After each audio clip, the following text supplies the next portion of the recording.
Passons aux parties du livre, frère Youssef. Bien sûr, nous avons appris le nom du livre que son auteur était Moïse, l'époque du livre en 1500 environ avant Jésus-Christ. Nous avons appris que le nom du livre Genèse était pris de la Septante de l'Ancien Testament.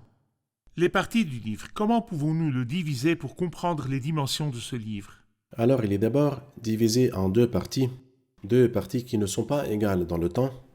Dans les 11 premiers chapitres, il nous parle de 2000 ans environ, puis le reste du livre nous parle de 350 ans environ. Remarquez que l'attention est centrée après avoir choisi Abraham et ses descendants.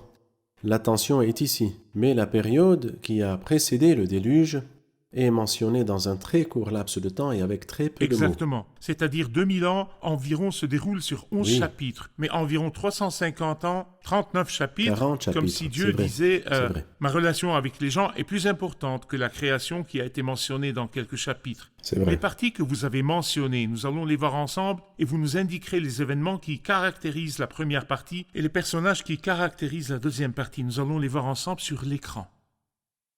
Allez-y, frère Youssef, la première partie. La première partie comprend 4 événements. Le premier événement est la création, la chute, le déluge, la confusion des langues. Exactement. Ce sont 4 événements. Des événements très importants qui se sont produits dans les 11 premiers chapitres. Et j'ose dire à peu près qu'en dehors de la Bible, nos connaissances seraient très rares sur la création, la chute, le déluge et la confusion des langues. Ensuite, il nous parle d'une famille, et en particulier de 4 patriarches, à savoir Abraham, Isaac, Jacob et Joseph. L'attention est sur eux, et cela se déroule sur 40 ou 39 chapitres environ, du début du chapitre 12 au chapitre 50. Parfait.